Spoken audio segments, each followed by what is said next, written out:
Pria itu hanya menyentuh paha kakak iparnya. Detik berikutnya, lehernya dipatahkan oleh kakak iparnya. Dan sebelum dia meninggal, dia hanya punya satu keinginan. Semoga tidak ada silikon di surga. Saat Fang Xiu membuka matanya lagi, dia menemukan dirinya kembali ke momen saat dia menyentuh paha itu. Melihat kaki yang lebih panjang dari hidupnya. Mungkinkah putaran waktu kematian berdasarkan peristiwa? Dia telah melewati level pertama. Jadi penyimpanan otomatis berubah menjadi level kedua. Memikirkan hal ini, Fang Xiu menepuk kepala Zhao Hao. Ayo pergi, terakhir kali aku mati karena silikon. Kali ini aku tidak boleh membuat kesalahan yang sama. Zhao Hao sama sekali tidak tahu bahwa dia sudah mati sekali. Biarkan aku menyentuhnya sebentar lagi. Ini pertama kalinya aku menyentuh. Kakak ipar sekarang makan wanita dengan silikon di depan dan belakang. Jumlah dagingnya tidak cukup untuk bertahan lama. Zhao Hao terkejut. Apa? Ternyata silikon. Pantas saja begitu. Kemudian mereka berdua berlari ke bawah dengan panik. Siapa sangka? Setelah beberapa lantai, mereka bertemu dengan orang-orang yang telah melarikan diri sebelumnya. Fang Xiu berlari cepat, dan melompat di depan mereka. Melihat itu Fang Xiu, semua orang merasa lega. Ternyata kalian, kukira kakak ipar yang mengejar kita. Zhao Hao agak bingung. Bukankah kalian sudah lari duluan? Kenapa larinya pelan sekali? Mendengar ini, mereka menjadi marah. Masih pelan, kita setidaknya sudah turun 20 lantai. Justru kalian, kenapa larinya begitu cepat? Zhao Hao tercengang. Tidak mungkin, kita baru turun 3 lantai dan sudah bertemu kalian. Bagaimana mungkin kalian sudah 20 lantai? Omong kosong apa kau ini? Aku peringatkan, jangan bercanda sekarang. Saat itu, Wang Teng sepertinya menyadari sesuatu. Hantu, tembok hantu, pasti tembok hantu. Sepupuku pernah bilang, kekuatan hantu bisa membuat orang berhalusinasi. Mungkin menyebabkan tembok hantu. Fang Xiu dan yang lainnya bisa mengejar kita begitu cepat. Karena kita terus berputar di tempat. Mendengar ini, Fang Xiu berpikir sejenak. Lalu melambaikan tangan ke mereka. Kita bisa melempar beberapa barang ke tanah sebagai penanda. Untuk memastikan apakah ini tembok hantu atau bukan. Mendengar ini, semua orang buru-buru meraba-raba badan mereka. Pokok, korek api, air mineral, permen karet, berbagai macam barang dilempar ke tanah. Setelah membuat tanda, mereka kembali berlari ke bawah. Tapi baru setengah lantai, mereka melihat barang-barang yang baru saja dibuang. Semua orang panik. Gawat, gawat, ini benar-benar jebakan hantu. Kita mati. Fang Xiu mengambil permen karet kemasan individual berwarna pink. Apa ini benar-benar untuk dimakan? Wang Teng berteriak marah. Kau gila, ini bukan waktunya memikirkan itu.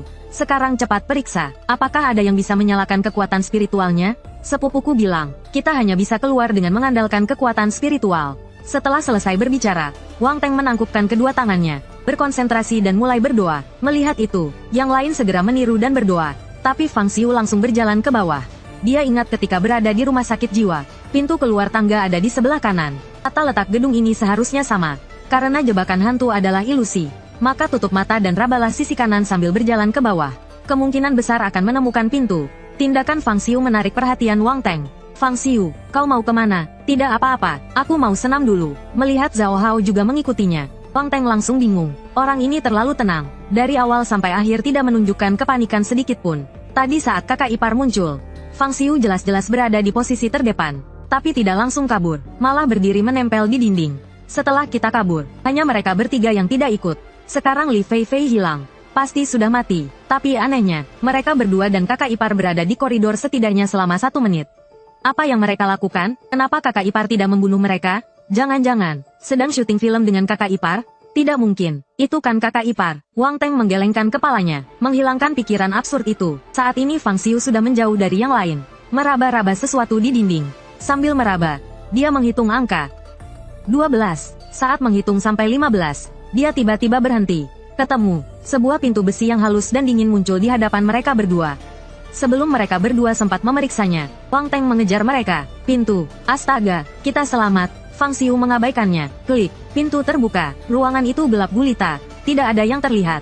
Fang Xiu hendak masuk, tapi Wang Teng langsung mendorongnya. Selamat, hahaha. Wajah Fang Xiu tiba-tiba muram.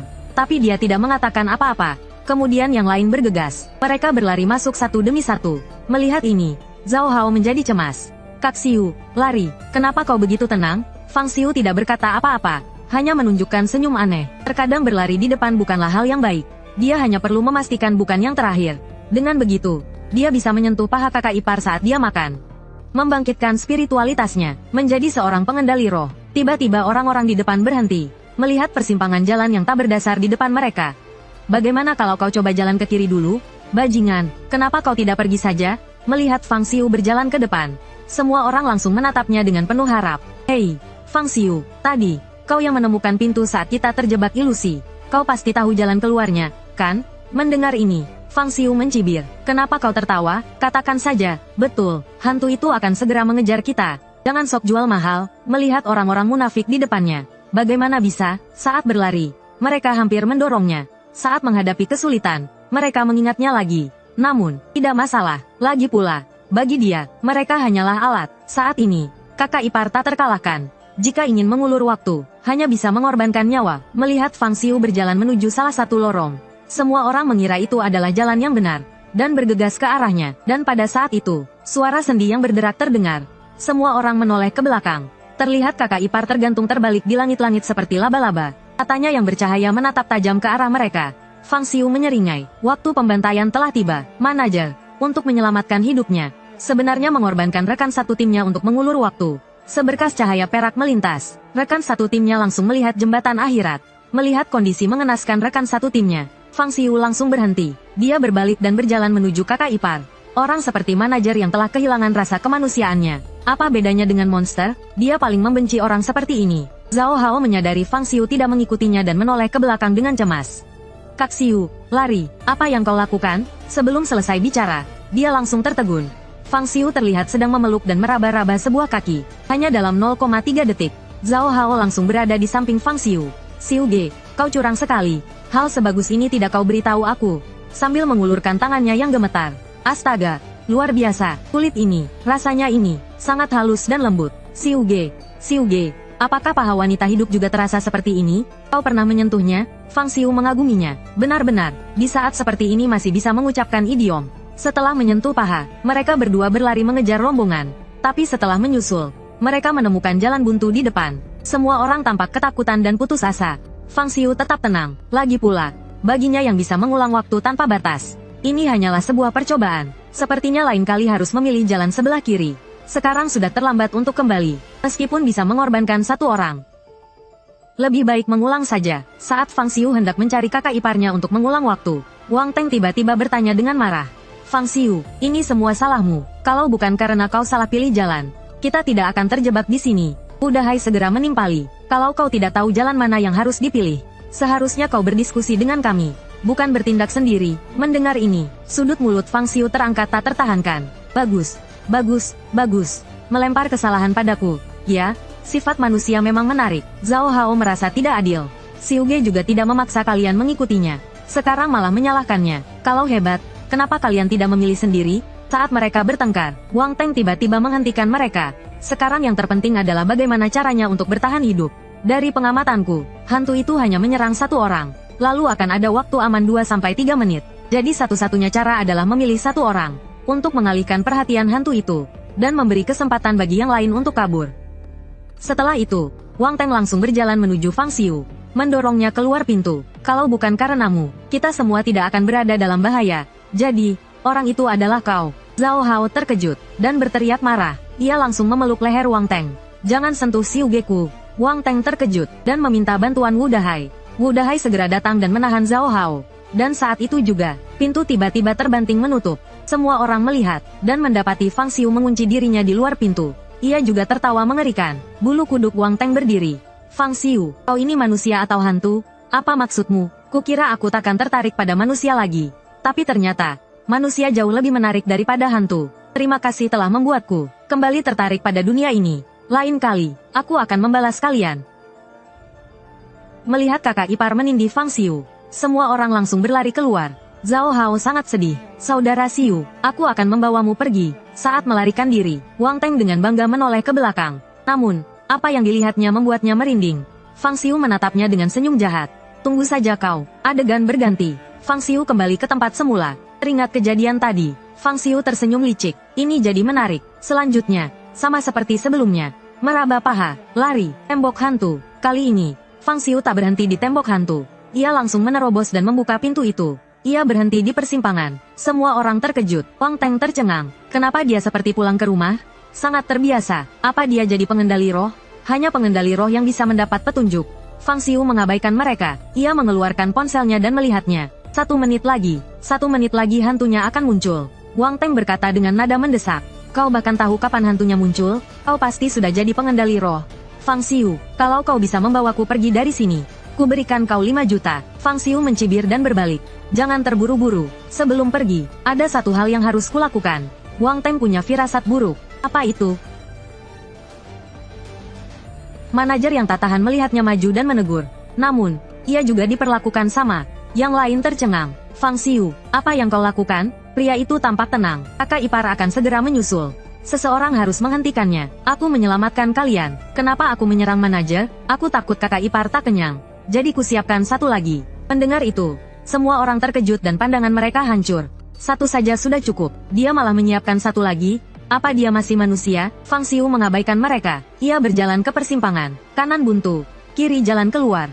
Kalau mau hidup, cepat pergi. Waktunya tidak banyak. Seseorang merasa ragu. Kalau kau tahu jalan keluarnya, kenapa kau tidak pergi? Apa di depan ada bahaya? Kau menjadikan kami cadangan? Fang Xiu menghela nafas. Aku sedang menunggu untuk meraba paha.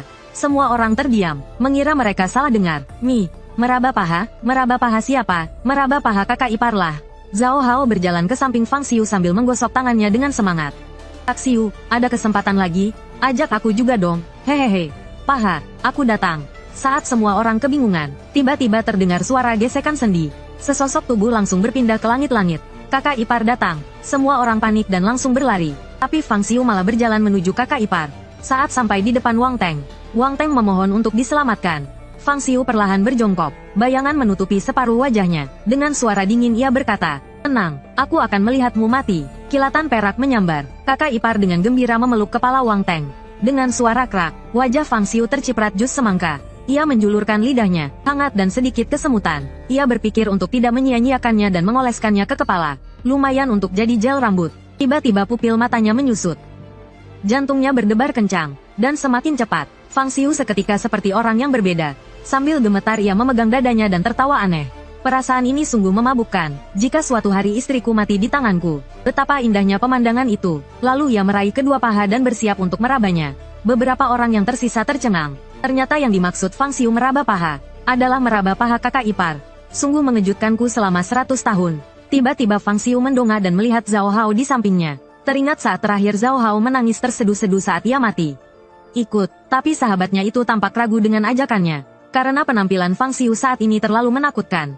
Kulitnya yang putih pucat berlumuran darah. Di tangannya tergenggam kaki yang lebih panjang dari nyawanya. Seluruh tubuhnya aneh dan menyeramkan. Fang Xiu melihat Zhao Hao tidak bergeming. Ya sudahlah, kalau kau tidak mau, aku tidak memaksa. Zhao Hao langsung panik. Kak Xiu, bukan itu maksudku. Hanya saja penampilanmu tadi, seperti baru saja membunuh babi. Setelah mengatakan itu, Zhao Hao langsung meraba paha kakak iparnya. Keduanya, satu di kiri dan satu di kanan, sangat harmonis. Bahkan mereka menciptakan ritme. Kau elus, aku raba. Saat keduanya sedang asyik, tiba-tiba muncul suatu energi. Fang Xiu segera melambaikan tangannya. Tunggu dulu, apa kau merasakan energi dingin memasuki tubuhmu? Zhao Hao tertegun. Aku tidak merasakan apa-apa. Tidak mungkin. Mungkinkah aku salah? Sambil berkata, Fang Xiu memusatkan perhatiannya. Benar saja, ada energi yang masuk ke dalam tubuhku. Kenapa aku tidak merasakannya sebelumnya? Mungkinkah karena energinya terlalu sedikit sebelumnya? Dan sekarang mendekati titik kritis tertentu, makanya tiba-tiba terasa kuat? Mungkinkah ini pertanda kebangkitan spiritual? Memikirkan hal itu, Fang Xiu melihat ke arah Zhao Hao. Dia melihat Zhao Hao sedang asyik menepuk-nepuk paha kakak iparnya. Kak Xiu, energi dingin apa? Lihat. Apakah posku ini benar? Paha ini cukup dingin juga. Ya. Beberapa saat kemudian, Zhao Hao kelelahan dan berkeringat. Kak Xiu, kurasa aku sudah cukup merabanya. Ayo kita pergi. Kalau tidak, nanti kakak ipar selesai mengurus Wang Teng. Kita tidak akan sempat. Jangan terburu-buru. Aku merasa sebentar lagi aku akan bangkit. Tenang saja, masih ada Wu Dahai di sana. Waktunya cukup. Ekspresi Zhao Hao berubah. Benarkah? Bagus sekali. Kita selamat. Tapi, Kak Xiu, apa sebenarnya kebangkitan spiritual itu? Kenapa aku tidak merasakannya? Meskipun kau sudah sering meraba paha kakak ipar, tapi kau belum pernah mengalami hidup dan mati yang sesungguhnya. Mentalmu belum mencapai standar. Itu sebabnya kau tidak merasakannya. Mendengar itu, Zhao Hao sedikit bingung. Bukankah kita selalu bersama? Kapan Kak Xiu mengalami hidup dan mati? Saat itu, kakak ipar mulai menyerang Wu Dahai. Fang Xiu memperkirakan, dengan ukuran tubuh Wu Dahai, bertahan 5 menit lagi bukan masalah. Kita harus cepat. Kita hanya bisa meraba 2 menit 50 detik lagi. Lalu kita harus segera pergi. Kemudian Fang Xiu menutup matanya, dan merasakan setiap inci kulit dengan serius. Tiba-tiba, semakin banyak energi mengalir ke tubuhnya. Tapi setelah energi memasuki tubuhnya, energi itu menghilang tanpa jejak. Ada apa ini? Aku jelas merasakan energi masuk ke dalam tubuhku. Tapi kenapa menghilang? Mungkinkah ini jiwa? Fang Xiu segera tenggelam dalam kesadarannya, dan menemukan semua gas mengalir ke jantungnya.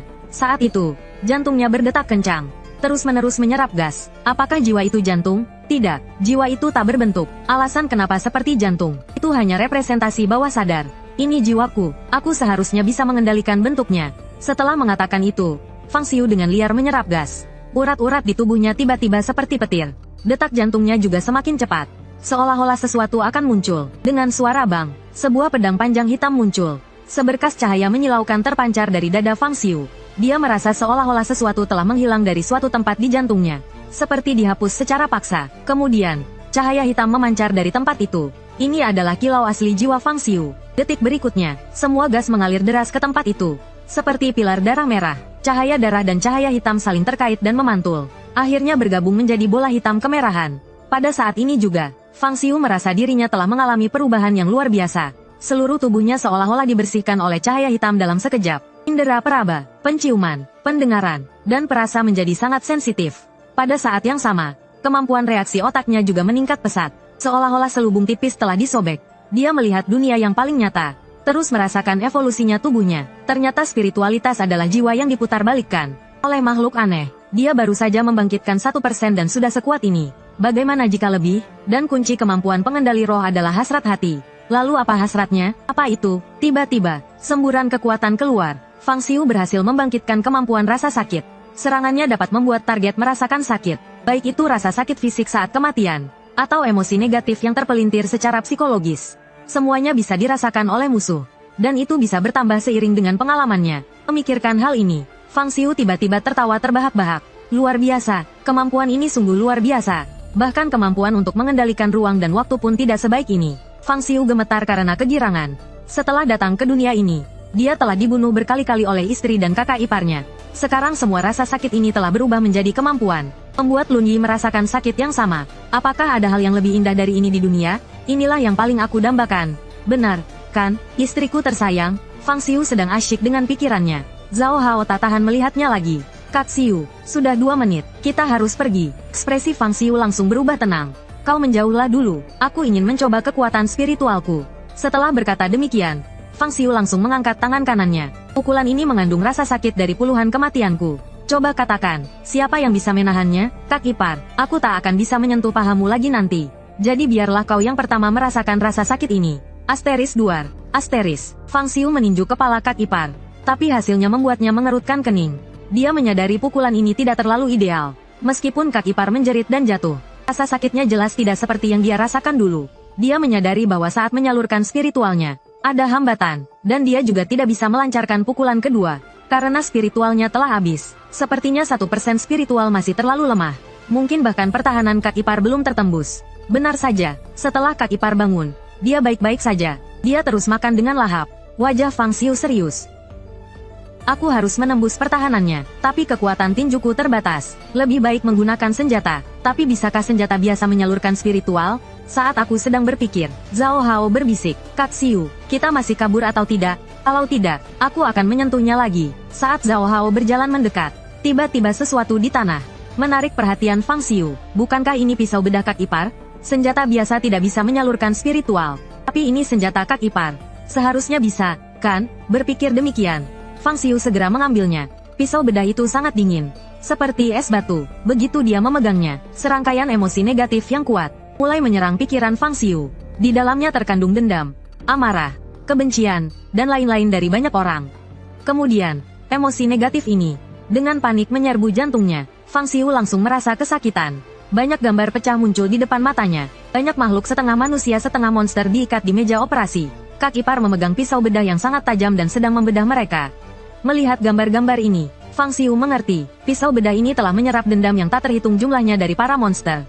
Alasan kak ipar menjadi seperti ini adalah karena dendam ini telah menghancurkan pikirannya. Ini juga berarti bahwa monster yang sebenarnya adalah pisau bedah ini. Lalu sekarang dia memiliki pisau ini. Apakah itu berarti dia bisa membunuh kak ipar? Memikirkan hal itu, Fang Xiu tersenyum licik. Setelah membiarkan Zhao Hao yang tergila-gila padanya pergi, seberkas cahaya perak yang dingin melintas. Fang Xiu dengan kejam mengayunkan pisau ke leher kakak iparnya. Dang, suara dentingan logam yang jernih terdengar. Leher kakak iparnya sama sekali tidak terluka. Fang Xiu tercengang. Tidak mungkin, pisau bedah yang bisa memotong makhluk aneh yang tak terhitung jumlahnya. Bagaimana bisa tidak menembus pertahanan kakak ipar? Zhao Hao bergegas membuka kerah bajunya. Kak Xiu, jangankan luka, sehelai rambut pun tidak putus. Tapi kulitnya sangat halus, dingin, enak disentuh. Tiba-tiba, Fang Xiu mendapat ilham. Spiritualitas, pisau bedah membutuhkan kekuatan spiritual. Dan sekarang kekuatan spiritualnya habis. Tidak dapat mengerahkan kekuatan yang seharusnya. Wajah Fang Xiu muram. Sepertinya untuk sementara dia tidak bisa membalas dendam. Melihat kakak iparnya akan segera selesai makan. Fang Xiu tidak ragu sedikit pun. Dia menarik Zhao Hao dan berbalik untuk lari. Hantu wanita itu berdiri dan tercengang. Sial, mana pisaunya? Aku hanya makan. Oh, pisaunya hilang. Fang Xiu dan Zhao Hao berlari dengan panik. Tetapi tanpa diduga bertemu dengan rekan kerja mereka sebelumnya. Syukurlah kalian berdua baik-baik saja. Fang Xiu, cepat tunjukkan jalannya. Ada 4 pintu di sini. Kami tidak tahu harus kemana. Fang Xiu belum sempat bicara. Zhao Hao tidak bisa menahan diri. Tadi kalian berdua yang lari paling cepat. Sekarang masih berani-beraninya minta Kak Xiu menunjukkan jalan. Punya malu tidak? Mendengar ini, keduanya terdiam karena malu. Fang Xiu tidak terlalu peduli. Setelah mengamati keempat pintu, dia menemukan sebuah cara. Sangat sederhana. Coba satu persatu. Ketiga orang itu terkejut. Sialan, coba satu persatu. Kita sedang berpacu dengan waktu. Fang Xiu tidak menjawab, langsung berjalan menuju pintu sebelah barat. Saat keduanya masih ragu-ragu, tiba-tiba, suara raungan yang tidak manusiawi terdengar. Sesuatu mendekat dengan cepat dari langit-langit. Semua orang terkejut. Hantu wanita itu datang. Lari. Fang Xiu berteriak pelan, mendorong pintu dan bergegas masuk. Yang lain buru-buru mengikutinya. Bang! Pintu dibanting hingga terbuka. Hantu wanita itu melompat dan bergelantungan di dinding. Seluruh tubuhnya mengeluarkan suara sendi yang berderak. Cepat kembalikan. Semua orang menatap hantu wanita itu dengan bingung. Mengembalikan apa? Sebelum mereka sempat mengerti, tiba-tiba, hantu wanita itu mengabaikan mereka dan berlari ke depan dengan cepat. Sebuah tendangan salto muncul di depan Fang Xiu. Pisau, kembalikan pisauku. Sebelum Fang Xiu sempat menjawab, hantu wanita itu menerjangnya. Dia membuka mulutnya yang berisi 1, 2, 3, 4. Setelah dihitung, kira-kira ada 36 gigi. Asteris cap, asteris. Dia mencium leher Fang Xiu dengan keras. Seketika, cairan seperti jus semangka muncrat kemana-mana. Fang Xiu, mati. Setelah kembali ke masa lalu, Fang Xiu kali ini memilih pintu utara. Melihat sebuah lift, dia langsung berlari ke arahnya. Begitu masuk, dia langsung menutup pintu lift dengan panik.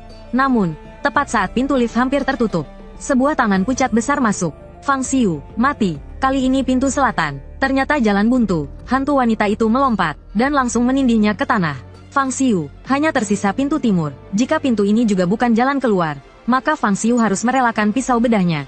Untungnya, pintu timur adalah jalan keluar. Fang Xiu mengamati sekitarnya, dan menyadari dia pernah ke tempat ini. Dia ingat ada tangga darurat di sini. Dia pun bergegas ke sana. Namun, belum jauh dia berlari. Dia terjebak oleh cahaya ungu. Fang, begitulah. Fang Xiu lari. Hantu wanita itu mengejar. Keduanya seperti mimpi kecil yang terbang. Terus mati sampai yang ke-9 kalinya. Hantu wanita itu terbang menuju Fang Xiu. Saat hampir menangkapnya, Fang Xiu menghindar. Hantu wanita itu tercengang. Fang Xiu tersenyum. Kau pikir bakku sia-sia? Setelah berkata demikian, dia berbalik dan terus berlari. Hantu dokter wanita itu menatap punggungnya dalam diam. Apa dia mengejekku? Melihat masa depan? Lihat saja nanti. Mati kau. Hantu dokter wanita itu menyerang Fang Xiu dengan marah.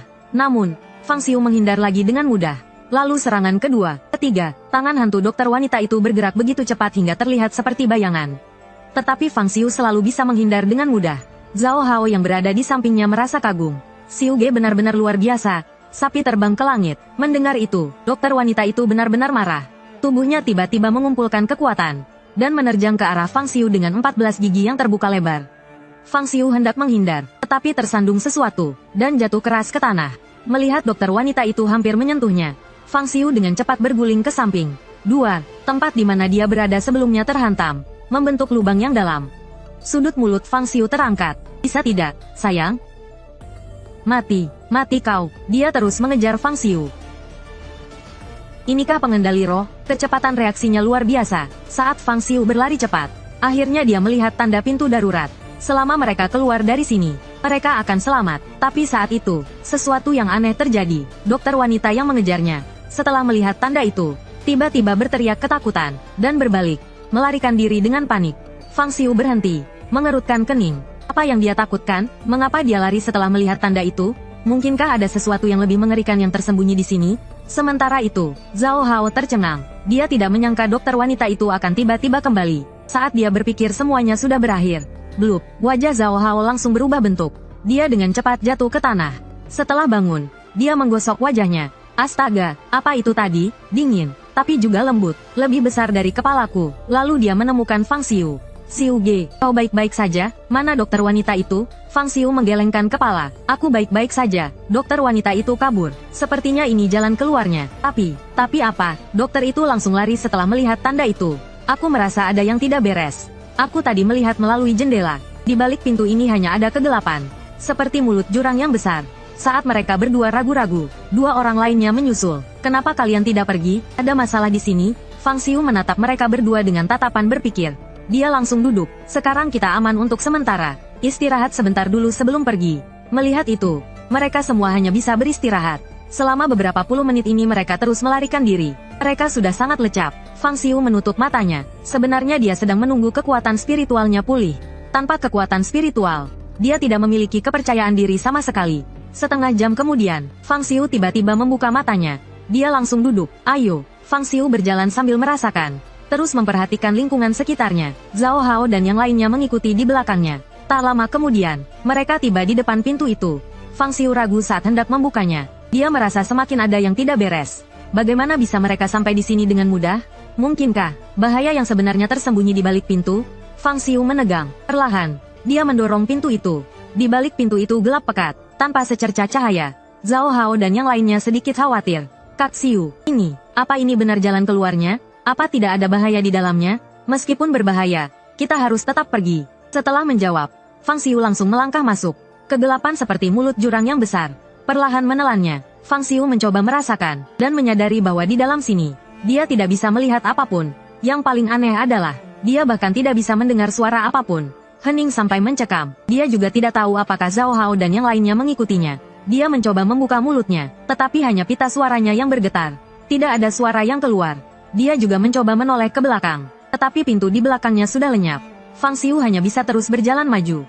2 menit berlalu, hingga 10 menit berlalu. Sekelilingnya masih gelap gulita, seolah-olah jalan ini tidak ada ujungnya. Tepat ketika Fang Xiu mengira dia akan terjebak sampai mati, seberkas cahaya tiba-tiba muncul di hadapannya. Kemudian, cahaya itu meluas. Pemandangan di sekitarnya langsung terlihat. Melihat tulisan Akademi Bailiu di depannya, Fang Xiu tertegun. Dia segera melihat sekeliling. Aku, keluar. Zhao Hao dan yang lainnya berlari ke arahnya dengan panik. Zhao Hao berteriak tak terkendali. Syukurlah, Kak Xiu, kita benar-benar berhasil keluar dari wilayah hantu itu hidup-hidup. 2 orang lainnya juga sama. Wajah mereka dipenuhi kegembiraan karena selamat. Cepat, ayo cepat kita pergi dari tempat hantu ini. Setelah mengatakan itu, keduanya langsung berlari. Zhao Hao melihat Fang Xiu tidak bergerak. Kak Xiu, ada apa denganmu? Ayo kita pergi juga, sebelum istrimu mengejar kita. Hanya mengerutkan keningnya sambil menatap Akademi Bailiu. Dia merasa ada yang tidak beres. Tiba-tiba, dia menyadari sesuatu. Rumah sakit jiwa King San menghilang. Padahal mereka jelas berada di rumah sakit jiwa. Mengapa setelah keluar menjadi Akademi Bailiu? Dan juga, mengapa mereka bisa pergi begitu mudah? Tidak ada bahaya yang ditemui. Istrinya hanya melirik papan petunjuk dan langsung berbalik lari. Mungkinkah istrinya memiliki semacam larangan untuk tidak pergi saat dia sedang termenung? Zhao Hao tak sabar mendesaknya. Ayo kita pulang dan istirahat. Besok kita masih harus bekerja. Mendengar itu, Fang Xiu langsung terkejut.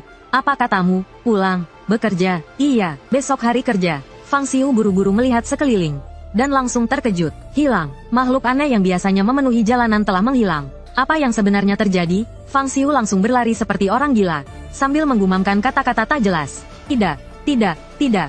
Kalian tidak boleh menghilang. Bagaimana bisa makhluk aneh menghilang? Dia bisa menerima jika dirinya lolos tanpa alasan, dan juga bisa menerima rumah sakit jiwa menghilang secara misterius. Tapi satu hal yang tidak bisa dia terima adalah makhluk aneh menghilang. Setidaknya istrinya tidak boleh menghilang. Fang Xiu nekat menghentikan taksi. Istriku, kamu jangan menghilang. Pasti, tunggu aku di rumah. Di dalam mobil, mata Fang Xiu memerah dan terus gemetar.